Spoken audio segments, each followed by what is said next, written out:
তেখেতক এবাৰ পাঠ কৰি দিবৰ বাবে বিনম্ৰভাৱে অনুৰোধ জনালোঁ। ধন্যবাদ। বিশেষ ফৰ্মেলিটিজ নকৰোঁ, মই আচাৰ্যলৈ আমি অন্তৰৰ পৰা লিখা দুষাৰমান কথা পাঠ কৰি দিব বিচাৰিছোঁ।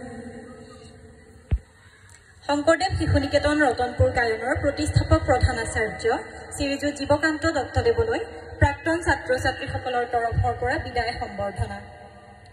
যি বাটেৰে গৈ পাব পাৰি ৰং, চাব পাৰি পৃথিৱী, সেই বাট কাটে কোনে।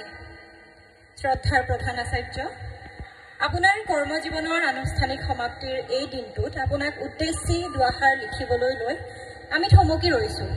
কাৰণ কাগজৰ এই এটা পৃষ্ঠাত আমাৰ জীৱনত আপোনাৰ অৱদানৰ কথা লিখি শেষ কৰিব নোৱাৰি।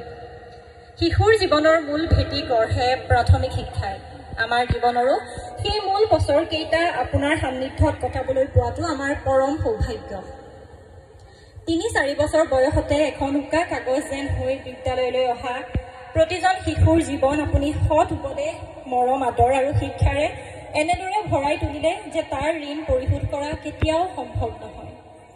শ্ৰেণীকোঠাত কিছু কঠোৰ আৰু বাহিৰত আপোনাৰ হাঁহি ভৰা মুখখন আমি আজীৱন হৃদয়ত কঢ়িয়াই ফুৰিম। কোৱা হয়, কেৱল পাঠ্যপুথিৰ জ্ঞানে এজন ব্যক্তিক ভাল মানুহ কৰি গঢ়ি তুলিব নোৱাৰে।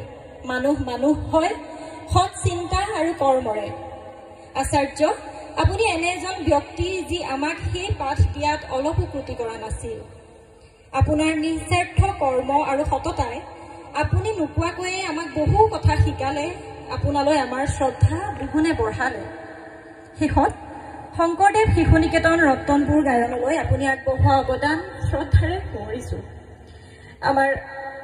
আমাক ভৱিষ্যতেও যিকোনো দিহা পৰামৰ্শৰে দিশ নিৰ্ণয় কৰি যাবলৈ তথা অঞ্চলটিক সমৃদ্ধ কৰি ৰাখিবলৈ ঈশ্বৰে আপোনাক সুস্বাস্থ্য আৰু দীৰ্ঘায়ু প্ৰদান কৰক, এয়াই আমাৰ প্ৰাৰ্থনা। শ্ৰদ্ধাৰে সমূহ প্ৰাক্তন ছাত্ৰ ছাত্ৰী, শংকৰদেৱ শিশু নিকেতন ৰতনপুৰ গায়ন। আচাৰ্য, শিষ্য কেতিয়াও প্ৰাক্তন হ'ব নোৱাৰে গুৰু। আপুনি সদায় আমাৰ বাবে প্ৰধান আচাৰ্য হৈয়ে থাকিব। ধন্যবাদ।